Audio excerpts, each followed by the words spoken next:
ఒకరు గోల్డ్లో ఇన్వెస్ట్ చేశారు, ఇంకొకరు మ్యూచువల్ ఫండ్లో ఎస్ఐపి ద్వారా ఇన్వెస్ట్ చేశారు. 20 ఏళ్ల తర్వాత ఎవరి దగ్గర మనీ ఎక్కువగా ఉంది? ఒక ఎగ్జాంపుల్ చూద్దాము.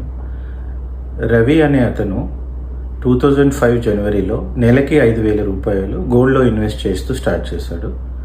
అదే సేమ్ టైంలో గిరి అనే అతను 2005 జనవరి నుంచి మ్యూచువల్ ఫండ్లో ఎస్ఐపి ద్వారా నెలకి 5,000 ఇన్వెస్ట్ చేస్తూ వచ్చారు. సో 20 ఏళ్ళు 2005 జనవరి నుంచి 2024 డిసెంబర్ వరకు ఒక్కొక్కరు ఇన్వెస్ట్ చేసిన అమౌంట్ 12 లక్షలు. సో ఈ 12 లక్షల్లో 20 ఏళ్ళ తర్వాత వీళ్ళ దగ్గర ఎంత మనీ ఉంది? 20 ఏళ్ళలో గోల్డ్ హిస్టరికల్ రిటర్న్ చూసుకుంటే కనుక రవి దగ్గర ఆల్మోస్ట్ 39 lakhs మనీ ఉంది. అదే గిరి దగ్గర సేమ్ పీరియడ్లో 59 lakhs మనీ ఉంది హిస్టరికల్ యావరేజ్ ప్రకారం. అంటే గిరి దగ్గర గోల్డ్లో ఇన్వెస్ట్ చేసిన రవి దగ్గర కన్నా గిరి దగ్గర ఆల్మోస్ట్ 50% ఎక్కువ మనీ ఉంది.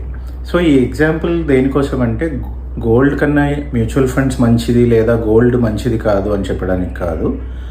గోల్డ్ మార్కెట్ డౌన్ టర్న్స్లో మన వెల్త్ని ప్రొటెక్ట్ చేయడానికి యూజ్ అవుతుంది. కానీ లాంగ్ టర్మ్లో హిస్టరికల్ యావరేజ్ ప్రకారం మ్యూచువల్ ఫండ్లో మంత్లీ ఇన్వెస్ట్మెంట్ ఎస్ఐపి ద్వారా చేయడం వల్ల లాంగ్ టర్మ్ వెల్త్ క్రియేట్ అవ్వడానికి ఎక్కువ అవకాశం ఉంటుంది. మీరు మీ మనీని ఎలా ఇన్వెస్ట్ చేస్తున్నారు కామెంట్లో చెప్పండి. మంచి ఇన్వెస్ట్మెంట్ సొల్యూషన్ కోసం మమ్మల్ని అప్రోచ్ అవ్వండి. అలాగే మా ఛానల్ని కూడా ఫాలో అవ్వండి. Thank you.